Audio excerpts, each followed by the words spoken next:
Hello guys, welcome back our channel Telugu anime కుర్రోడు. And ఈ వీడియోలో మనం బ్లీచ్ యానిమే ఎపిసోడ్ 29 ని 30 ని మీకు వీడియో తెలుగులో క్లియర్గా అయితే ఎక్స్ప్లెయిన్ చేయబోతున్నాను. మోస్ట్లీ ఈ వీడియో తర్వాత మెర్సనరీ ఎన్రోల్మెంట్ మాన్హవ చాప్టర్ 1 నుంచి చాప్టర్ 10 వరకు ఎక్స్ప్లెనేషన్ వీడియో అయితే రాబోతుంది. అది కంప్లీట్ లాంగ్ వీడియో, సో దాన్ని కూడా సపోర్ట్ చేస్తారని కోరుకుంటున్నాను. ఒకవేళ ఆ వీడియో కానీ డిలే అయిందంటే తప్పకుండా దాని ప్లేస్ లో class room of the elite కానీ the daily life of the immortal king video కానీ వస్తుంది. వాటికి కూడా కొంచెం రీచ్ ఇవ్వడానికి అయితే ట్రై చేయండి. దయచేసి వీడియో పెట్టిన వెంటనే మీకు టైం ఉంటే దయచేసి ఈ వీడియో టైం కేటాయించి మీ వీడియో అనేది చూడడానికి అయితే ట్రై చేయండి. దయచేసి ఇగ్నోర్ మాత్రం చేయకండి ప్లీజ్. ఎందుకు చెప్తున్నా అంటే చాలా మంది కంటెంట్ క్రియేటర్స్ నాకు ఇచ్చిన సజెషన్ ఏంటంటే వీక్లీ 3 వీడియోస్ మాత్రమే చేయమన్నారు. ఐ మీన్ ఒక వీడియో రిలీజ్ చేసిన తర్వాత ఎస్టిమేటెడ్ 1 to 2 days వరకు ఇంకొక వీడియో అప్లోడ్ చేయొద్దు. అలా చేసినామంటే నీకు ప్రతి ఒక్క వీడియోకి మంచి రీచ్ ఇస్తుంది అన్నారు. బట్ మీరు చూస్తున్నారు అండ్ మీరు డైలీ ఒక వీడియో ఆ 2 వీడియోలు అడుగుతున్నారు కాబట్టి నేను ఎంతో కష్టపడి డైలీ 2 వీడియోలు కాకుండా మాక్సిమం ప్రతి ఒక్క రోజు ప్రతి ఒక్క వీడియో కూడా రిలీజ్ చేసుకుంటూ వచ్చాను. లాస్ట్ 1 month నుంచి బహుశా కొన్ని రోజుల్లో డైలీ 2 వీడియోస్ చొప్పున కూడా రిలీజ్ చేశాను. అండ్ మీరు ఇవన్నీ చూస్తున్నారు, మీరు అడుగుతున్నారని చేశాను. ఒకవేళ మీరు ఇగ్నోర్ చేసేటట్లుంటే ఒకవేళ ముందే చెప్పేసింది. ఒక వీడియో రెడీ చేయడానికి 6 hours నేను టైం కేటాయించి మీకోసం రిలీజ్ చేస్తే దాదాపు 24 hours దానికి దరిద్రమైన వ్యూస్ వచ్చాయంటే యూట్యూబ్ ఆ వీడియోని కాదు కదా, ఆ ప్లేలిస్ట్ను కూడా రికమెండ్ చేయదు జనాలకి. ఇప్పటికీ బ్లీచ్ యానిమే మీద ఎక్కువ ఎపిసోడ్లు చేసినది నేనే. మాక్సిమం స్టోరీని ఎవరు కవర్ చేయకుండా వచ్చాడు, ఫైట్ చేశాడు, గెలిచాడు అన్నట్లే చెప్పుకుంటూ వెళ్ళారు. అండ్ ఇంకొక మంది స్టార్టింగ్ లో కొన్ని వీడియోస్ చేసి రీచ్ రాకపోవడంతో మధ్యలో కూడా ఆపేశారు. బట్ ఒక్క విషయం గుర్తుపెట్టుకోండి, రీచ్ వచ్చినా రాకున్నా నేనైతే డైలీ ఒక వీడియో బ్లీచ్ మీద చేస్తానని చెప్పాను. అండ్ దాదాపు 25 వీడియోస్ అలాగే చేసుకుంటూ వచ్చాను. అండ్ ఎప్పుడైతే నాకు ఇలా నా సబ్స్క్రైబర్స్ చూడడం లేదని తెలిసిందో అప్పటి నుంచి అసలు వీడియో చేసే ఇంట్రెస్ట్ కూడా దొబ్బింది. బట్ నేను ఎంతో మంది సబ్స్క్రైబర్స్కి అయితే మాట ఇచ్చాను, వాళ్ళు అడిగిన ప్రతి ఒక్క యానిమేని కూడా ఎక్స్ప్లెయిన్ చేస్తానని. సో నేను అందుకనే ప్రతి ఒక్కటి కూడా ఈ గ్యాప్ లో నోట్ చేసుకున్నాను. ప్రతి ఒక్క యానిమే మీద కూడా ఒక వీడియో అయితే రిలీజ్ చేస్తాను. కొంచెం టైం ఇవ్వండి ఓల్డ్ సబ్స్క్రైబర్స్, మీరు అడిగిన ప్రతి ఒక్క యానిమేని కూడా త్వరలో అయితే రిలీజ్ కాబోతుంది. అండ్ ప్రెసెంట్ వర్కింగ్ లో ఉండే యానిమేస్ డిలేస్ అయినా సరే మీరు అడిగిండే యానిమేస్ అయితే తప్పకుండా రిలీజ్ అవుతాయి. ఎందుకంటే ఎంతో కష్టపడి చేస్తుండే బ్లీచ్ ఇంకా అదర్ యానిమేస్కి అయితే సరిగ్గా రీచ్ రావడం లేదు. అండ్ కొంతమంది సబ్స్క్రైబర్స్ చూడలేదని చెప్పి నాకే చెప్పారు డైరెక్ట్ గానే. ఇంకా అందుకనే నేను కూడా డిసైడ్ అయిపోయాను అవి చేయకూడదు అండ్ తొందరలోనే వాటిని కూడా స్టాప్ చేసేస్తాను. ఇప్పటి నుంచి ఏవైతే ట్రెండింగ్ లో ఉంటాయో అండ్ వేటికైతే ఎక్కువ వ్యూస్ వస్తాయో ఆ యానిమేషన్ మాత్రమే ఎక్స్ప్లెయిన్ చేస్తాను. అండ్ మీరు నన్ను తిట్టుకోవాల్సిన పని లేదు, ఎందుకంటే రీచ్ ఉంటేనే కదా యూట్యూబ్ వాడు మన ఛానల్ అయితే కొత్త మెంబర్స్కి అయితే షేర్ చేస్తాడు. బట్ ఎప్పుడైతే రీచ్ పడిపోతుందో ఇంకా యూట్యూబ్ వాడు మన ఛానల్ అసలు పట్టించుకోడు. సో నేను ఎట్లాంటి కష్టపడి ఎంత వీడియోస్ మంచిగా చేసినా సరే కేవలం దానికి వచ్చే వ్యూస్ 100-200 మాత్రమే. అండ్ వీటితో నా యూట్యూబ్ ఛానల్ అయితే అస్సలు సర్వే కాదు. ఇప్పటికీ నా జాబ్ నేను వదిలేసి 8 months టైం అవుతుంది. అండ్ ప్రెసెంట్ నౌలో నేను యూట్యూబ్ నుంచి ఎర్న్ చేసిండేది కేవలం $12 మాత్రమే, అక్షరాల $12. ఎస్టిమేటెడ్గా ఇండియన్ రెవెన్యూ ఎంతో మీరే క్యాల్కులేట్ చేసుకోండి. అందుకనే నేను ఇట్లాంటి ఒక హార్ష్ నిర్ణయం అయితే తీసుకున్నాను. ఒకవేళ మీరు కానీ నాకు హెల్ప్ చేయాలి అనుకుంటే తప్పకుండా ఫ్యూచర్లో నేను పెట్టే వీడియోస్ని జస్ట్ మీ యొక్క ఇన్స్టాగ్రామ్లో ఒక స్టోరీ కింద పెట్టి వదిలేస్తే నాకు ఎంతో హ్యాపీగా ఉంటుంది. ఒకవేళ కుదిరితే నన్ను మెన్షన్ చేయండి, నేను తప్పకుండా దాన్ని రీపోస్ట్ కూడా చేస్తాను. సో ఇంకా లేట్ అండ్ ల్యాగ్ లేకోకుండా వీడియో అనేది స్టార్ట్ చేసుకుందాం. ఇప్పటికే చాలా డిలే అయిపోయింది. ఈ ఎపిసోడ్ స్టార్టింగ్ లో మన ఇషిడా గైడ్ అయితే వెంటనే ఆ షినిగామికి ఒక అవకాశం అయితే ఇస్తామట. మర్యాదగా నా మూడ్ చేంజ్ అయ్యే లోపల ఇక్కడ నుంచి పారిపోవడంతో దానికి ఆ షినిగామి కూడా ఏంట్రో నువ్వు నన్ను వదిలేస్తున్నావు అనడంతో దానికి మన ఇషిడా గైడ్ కూడా అవును మనుషుల్ని చంపడం నా యొక్క పాలసీ కాదు, సైలెంట్గా ఇక్కడ నుంచి వెళ్ళిపో, నా మైండ్ చేంజ్ అయ్యే లోపల అనడంతో ఇంకా వెంటనే మనోడు కూడా నవ్వుకుంటా నీ ఎంత మంచి మనస్తత్వం నాకు లేదని చెప్పి వెంటనే వెనక్కి తిరిగి ఓ రీమేన్ అటాక్ చేద్దాం అనుకుంటారు. కానీ అప్పుడే అక్కడికి ఇషిడా గైడ్ వచ్చి నాకు తెలుసురా నువ్వు ఈ మూవ్ చేస్తావని అనడంతో అప్పుడే వీళ్ళిద్దరు షాక్ అవుతారు. అప్పుడే మన ఇషిడా గైడ్ చెప్తామంట ఎప్పుడు నీ అట్లాంటి వేస్ట్ నా కొడుకులు కేవలం వీక్గా ఉండే వాళ్ళనే బుల్లి చేస్తారు, అందుకనే నాకు మీ అట్లాంటి వాళ్ళు అస్సలు నచ్చారని చెప్పి వెంటనే వాని మీదకి అయితే 2 arrows అయితే విధిస్తాడు. సో దెబ్బకి అది తగిలి మనోడైతే ఎగిరిపోయి పడతాడు. అప్పుడే రీమే వచ్చి నువ్వు వాడిని చంపేస్తావడంతో అప్పుడే మన ఇషిడా గైడ్ లేదు తన చంపలేదు, బట్ తన సోల్ చైన్ అయితే కట్ చేశాను అండ్ ఇప్పుడు తను షినిగామిగా ఉండలేడు, నాకు తెలిసినంత వరకు ఇది కూడా కరెక్టే అనుకుంటా అనడంతో అప్పుడు రీమే కూడా ఇషిడా గైడ్కి అయితే థ్యాంక్స్ అని చెప్తుంది. అండ్ వెంటనే వీళ్ళిద్దరు అక్కడ నుంచి వెళ్ళిపోతారు. ఇంకొక సైడ్ మన గాంజో గడు కూడా వెనకాల షినిగామిని వేసుకొని పరిగెత్తుకుంటూ వెళ్తూ ఉంటారు అనమాట. ఇచ్చుకోగడు ఎక్కడ చచ్చాడు, వీళ్ళైతే నా వెనకాల పడుతూ ఉన్నారు, మేమిద్దరు కలిసి వీళ్ళని అయితే డ్యామేజ్ చేయగలం కానీ బట్ వీడు మాత్రం కనపడడం లేదా అని చెప్పి మనోడు పరిగెత్తుకుంటూ వెళ్తారు. లేదు వెంటనే లెఫ్ట్ సైడ్ నుంచి మన ఇచ్చుకోగడు కూడా తన వెనకలైతే ఇంకొంతమంది షినిగామిస్ అయితే వేసుకొని వస్తాడు. సో దెబ్బకు వీళ్ళిద్దరు ఫైనల్లీ కలుస్తారు. కానీ వీళ్ళ చుట్టూ అయితే ఒక 50 మంది షినిగామిస్ అయితే చుట్టుకుంటారు అనమాట. సో అప్పుడే మన గాంజో గడు ఇచ్చుకోగడు పక్కన నుండి షినిగామిస్ ఉన్నారని ఇది కూడా పట్టించుకోకుండా వీళ్ళిద్దరు గొడవ పడుతూ ఉంటారు అనమాట. ఎందుకురా తప్పిపోయావు అని చెప్పి అప్పుడే పక్కన ఉండే షినిగామిస్ కూడా వీళ్ళిద్దరిని ఓకే వాళ్ళంతా వాళ్ళే కొట్టుకుంటున్నారులే మనం వీళ్ళని ఈజీగా పట్టుకొని పోవచ్చు అని చెప్పి సంతోషంగా ఉంటూ ఉంటారు. సో అది చూసిన మన వాళ్ళు కూడా ఎలారా మన ఇద్దరు కలిసి ఇంతమందిని బీట్ చేయగలం వెళ్ళాలమా అని చెప్పి ఆలోచిస్తూ ఉంటారు. బట్ అప్పుడే అక్కడికైతే హనటోరా గాడు వస్తారనమాట.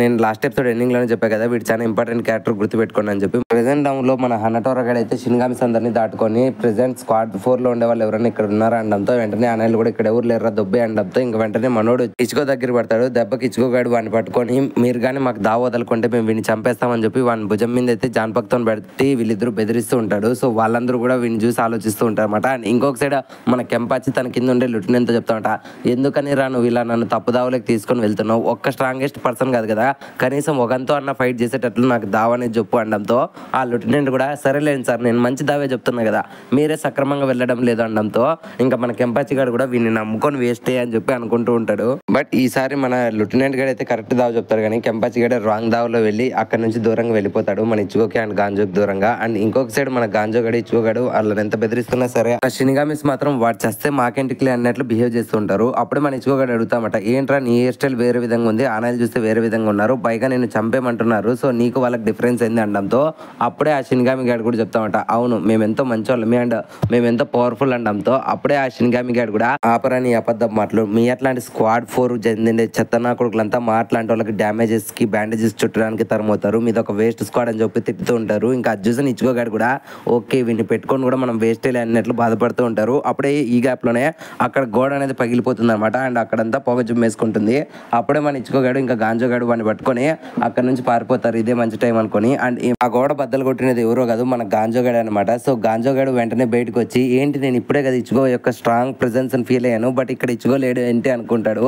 బట్ పక్కన ఉండే షినిగామిస్ అంతా కూడా ఓకే లేరా ఆ ఇద్దరు తప్పించుకున్నా సరే వీడు ఒక్కడే దొరికెళ్ళే, వీడిని 5 నిమిషాల్లో మనం పడుకోబెట్టేయచ్చు అనడంతో అప్పుడే మన చాజ్గాడు కూడా ఏంట్రా నన్ను 5 నిమిషాల్లో పడుకోబెడతారా అనడంతో దానికి ఆ షినిగామి కూడా అవునులే అంత టైం పట్టదు అనడంతో అప్పుడే దానికి చాజ్గాడు కూడా అవును అది కూడా కరెక్టేలే 5 నిమిషాలు ఏంటికి 2 నిమిషాల్లో పడుకోబెడతారని చెప్పి వెంటనే వాళ్ళందరినీ కూడా కుక్కని కొట్టినట్లు కొట్టేస్తాడు. అండ్ ఇంకొక సైడ్ స్క్వాడ్ 4 కు చెందిన రిలీఫ్ హ్యాబిటేషన్ హాస్పిటల్ అనేది చూపిస్తారు. సో అక్కడ ఇకాకునైతే ఆ స్క్వాడ్ 13 కి చెందిన వాడైతే ఇంట్రాగేట్ చేస్తుంటాడు, మయూరి కెప్టెన్ అయితే. బట్ మన ఇకాకు గడైతే వానికి ఎటువంటి నిజమో చెప్పుకోండి ఉండేసరికి వెంటనే వాడిని చంపేద్దాం అనుకుంటాడు. కానీ అప్పుడే అక్కడ కెంపాచి వచ్చి ఏమైందిరా నువ్వెందుకని నా టీంలో ఉండే వాళ్ళని చంపాలనుకుంటున్నావు అనడంతో అప్పుడే మయూరి గడు కూడా అయితే వీడు అబద్ధాలు చెప్తున్నాడు నువ్వే శిక్షించు అనడంతో అది నేను చూసుకుంటాలే నువ్వు ఇక్కడ నుంచి దుబ్బే అంటాడు. ఇంకా వెంటనే మయూరి కూడా అక్కడ నుంచి వెళ్ళిపోతాడు. అండ్ ఇంకొకసారి మన కెంపాచి గారు కూడా ఇప్పుడు చెప్పు ఇకాకు మర్యాదగా నిజం చెప్పు అనడంతో ఇంకా అప్పుడే ఇకాకు కూడా ఓకే సార్ నేను ఆల్రెడీ ఒక పర్సన్ తో అయితే ఫైట్ చేశాను, వాడు ఎంతో స్ట్రాంగెస్ట్, వాడి పేరు ఇచ్చుకో కురుసాకి అంటాడు. ఇంకా వెంటనే కెంపాచి గారు కూడా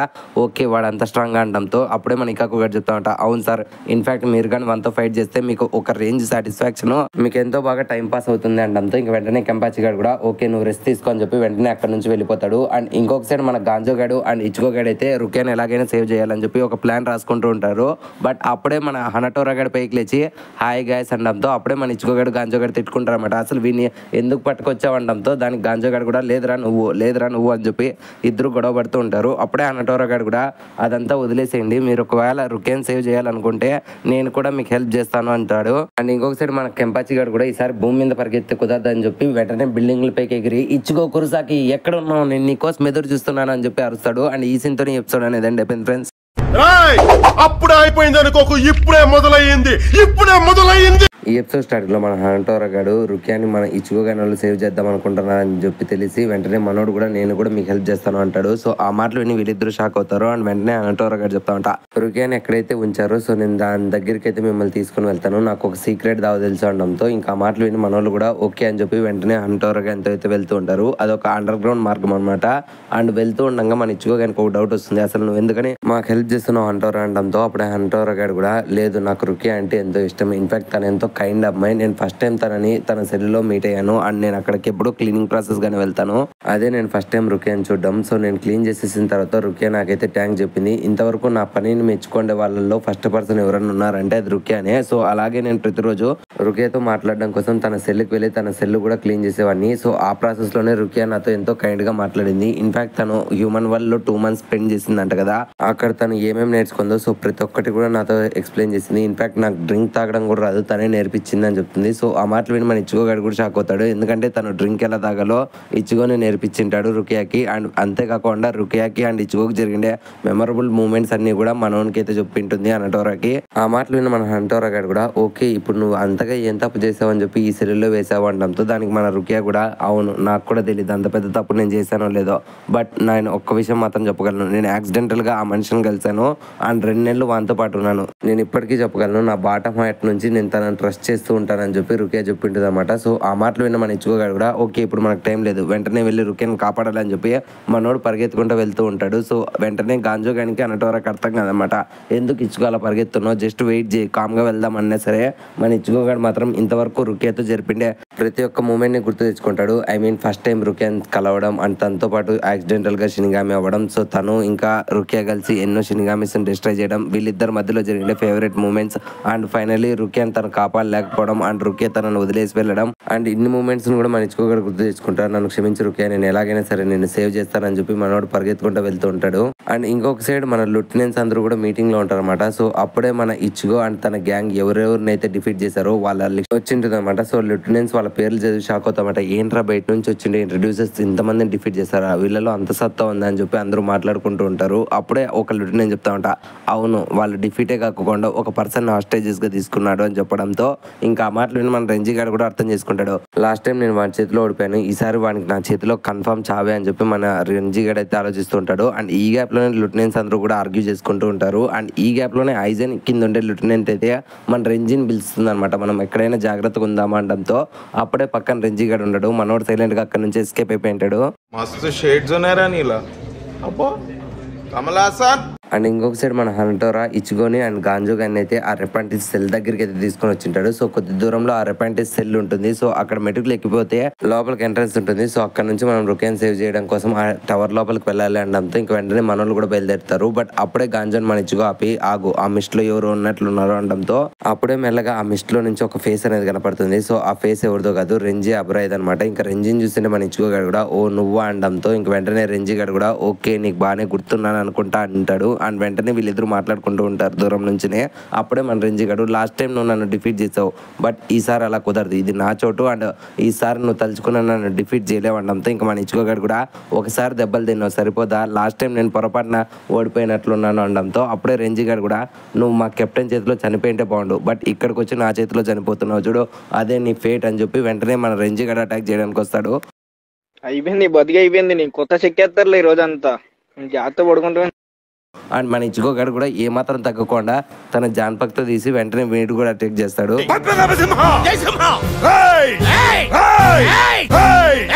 అండ్ ఈ ఫైట్ మీకు సింపుల్ గా చెప్పాలంటే మన రెంజీ గారిని అయితే ఈసారి మన ఇచ్చుకోగాడు ఓవర్ పవర్ చేసేస్తాడు. దెబ్బకి మన రెంజీ గారిని గోడ కతికిచ్చేసి ఏ రాణిలో సత్తా ఇంతేని అనడంతో అప్పుడే రెంజీ గాడు ఇచ్చుకోని అయితే తన మాటలతో మ్యానిపులేట్ చేసేసి వెంటనే రివర్స్ అటాక్ ఇస్తాడు. అండ్ వెంటనే దూరంకి వెళ్ళిపోయింది మన ఇచ్చుకో గారి మీద అయితే కమాన్ రోర్ జబిమారు అని చెప్పి ఈసారి కూడా లాస్ట్ టైం మాదిరే ఒక పెద్ద అటాక్ ఇస్తాడు. అండ్ వెంటనే ఆ అటాక్ తీసుకొని మన ఇచ్చుకోగాడు దూరం ఎగిరిపోయి పడతాయన్నమాట. సో దీన్నంతటిని చూస్తుంటే హనటోరా ఇంకా గాంజోగాడు భయపడుతుంటారు ఇచ్చుకోకి ఏమైందని చెప్పి. అండ్ వెంటనే ఆ లోపల నుంచి మన ఇచ్చుకోగాడు కూడా బయటకు వస్తాడు ఫుల్ బ్లడ్ వేసుకొని. మన ఇచ్చుకోగాడు అప్పుడు చెప్తా ఉంటా, ఏంట్రా ఇదేనా నీ సత్తా, ఓకే నాకు డ్యామేజ్ బాగానే అయింది బట్ ఈసారి నువ్వు ఓడిపోతావు అంటాడు. నువ్వంత హార్ష్ గా మాట్లాడుతుంది నేను ఫీల్ అవుతాను. అండ్ ఇంకొక సైడ్ వీళ్ళిద్దరు స్ట్రాంగ్ ప్రెజెన్స్ అనేది మన కెంపాచి ఇంకా తన లెఫ్టినెంట్ అయితే గమనిస్తారు. అండ్ అప్పుడే కెంపాచి చెప్తా ఉంటా, ఓ షేట్ రెంజితో తలబడుతున్నాడా వీడు, ఓకేలే ఒకవేళ ఎవడు గెలుస్తాడో చూసి అప్పుడు నేను వెళ్తాను అంటాడు. ఇక్కడ మన కెంపాచి ఎందుకని వెళ్ళలేదంటే మన ఇచ్చుకోగాని వాళ్ళ టీం లోపలికి వచ్చినప్పుడే అప్పుడే జితన్ బు గారు చెప్పింటారు అనమాట, ఇక్కడ 3 రూల్స్ ఉంటాయి, అందులో మెయిన్ రూల్ వచ్చి 1-on-1 బ్యాటిల్ జరగాలి అని చెప్పింటారు కదా. సో అందుకని కెంపాచి వెయిట్ చేస్తూ ఉంటాడు ఎవరు గెలుస్తారని చెప్పి. అండ్ ఇంకొకసారి మన చాద్గాడు కూడా ఇచ్చుకో ఒక స్ట్రాంగ్ ప్రెజెన్స్ ఫీల్ అవుతారు. అప్పుడే మన చాద్గాడు అనుకున్నామట ఫైనల్లీ ఇచ్చుకోగాడు తన ప్రెజెన్స్ అనేది ఫుల్ గా రిలీజ్ చేస్తున్నాడు. బట్ ఇంతలా ఇచ్చుకో రిలీజ్ చేస్తున్నాడు అంటే తన అపోనెంట్ కూడా ఎంత స్ట్రాంగ్ గా ఉంటాడు అని చెప్పి అనుకుంటూ ఉంటాడు. అండ్ ఇంకొక సైడ్ మన ఇషిడా గాడు అండ్ ఒరిహిమే కూడా ఈ యొక్క స్ట్రాంగ్ ప్రెజెన్స్ అని ఫీల్ అవుతారు. అప్పుడే మన ఇషిడాకి అర్థమైపోతుంది అనమాట, ఖచ్చితంగా ఆ స్ట్రాంగ్ ప్రెజెన్స్ ఇంకోటి రెంజిదే ఉంటుంది, లాస్ట్ టైం ఆ రెంజి గాడు నన్ను ఓడిచ్చేసాడు బట్ ఈసారి ఇచ్చుకోగాడు అంతా తలబడుతున్నాడు కదా, కమాన్ ఇచ్చుకో నువ్వు ఎలాగైనా వాడిని ఓడించాలని చెప్పి వీళ్ళిద్దరు కూడా ఇచ్చుకో ఉండే వైపు వెళ్దాం అనుకుంటారు. అండ్ నెక్స్ట్ సీన్ లో మన ఇచ్చుకోగానికి అండ్ రెంజి గానికి అయితే అసలే అసలైన బ్యాటిల్ అనేది స్టార్ట్ అవబోతుంది. అప్పుడే మన రేంజ్ గారు చెప్తా ఉంటా, ఇచ్చిగో నీ కోసం రుకే వెయిట్ చేస్తుంది అనుకుంటా అనడంతో అప్పుడే రుకే అని చూపిస్తారు. అండ్ ఈ సీన్తోనే ఈ ఎపిసోడ్ కూడా ఎండ్ అయిపోయింది ఫ్రెండ్స్. ఐ హోప్ ఈ వీడియో మీకు నచ్చిందని అనుకుంటున్నాను. సో ఈ వీడియో మీకు ఎలా అనిపించింది, నచ్చితే ఒక లైక్ అనేది వేసుకోండి, అండ్ నచ్చకుండా డిస్లైక్ అనేది వేసుకోండి. అండ్ ఈ వీడియో మీకు ఎలా అనిపించిందో తప్పకుండా కామెంట్ సెక్షన్లో మాతో షేర్ చేసుకోండి. అండ్ కామెంట్ సెక్షన్లో మీరు షేర్ చేసుకోండి. ప్రతి ఒక్క కామెంట్ మాకు ఒక ఫీడ్బ్యాక్ అనేది ఇస్తుంది అనమాట. సో డెఫినెట్లీ కామెంట్ చేయడం మర్చిపోకండి. అండ్ ఇప్పటి వరకు మీరు మన ఛానల్ని కంటెంట్ని చూసి మరీ సబ్స్క్రైబ్ చేసుకోకుంటే ఇంకెందుకు వెయిట్ చేస్తున్నారు, ఇప్పుడే మన ఛానల్ సబ్స్క్రైబ్ చేసుకోండి అండ్ గంట సింబల్ని యాక్టివేట్ చేసుకోండి. మళ్ళీ నెక్స్ట్ ఇంకొక యానిమే ఎక్స్ప్లెనేషన్తో మీ ముందుకు వచ్చేస్తాము. Love you, me Telugu anime కుర్రోడు.